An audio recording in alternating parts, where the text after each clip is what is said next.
guys, dito na po kami ngayon sa may parking lot. Dito po kami nagparking sa may B5.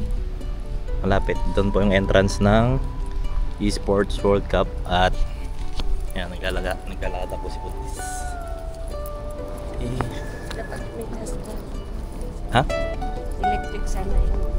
Sa tayo mag-pump. Dami sinasabi. So guys, nakapasok na kami dito sa loob. At hanapan namin yung bilihan na, kuhanan ng wristband. So ayan guys, Esports World Cup Instant Noodles. Hello! Welcome! Nasira na yung blacklist.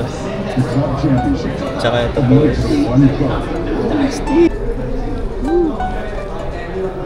With that victory, let's find out what the...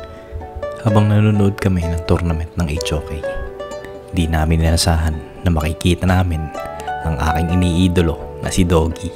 Welcome to Riyadh po. 9. Opo. Hindi ko lubos maisip na makikita ko yung mga iniidolo ko.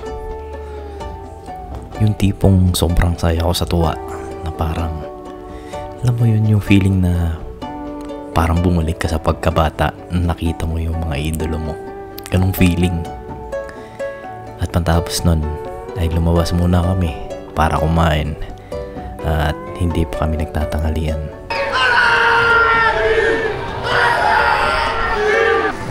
At ngayon po ay kakain kami ng burger dahil nagugutom na kami.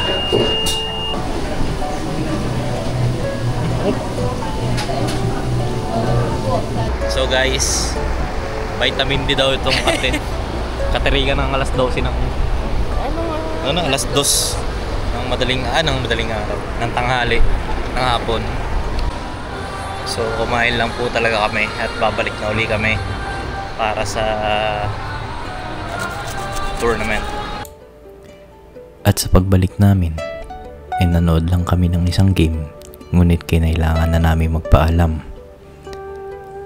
Ngunit hindi namin inaasahan na sa aming paglabas ay bubungad naman ang isa rin sa pinakamalakas na grupo sa Pilipinas sa larangan ng Mobile Legends.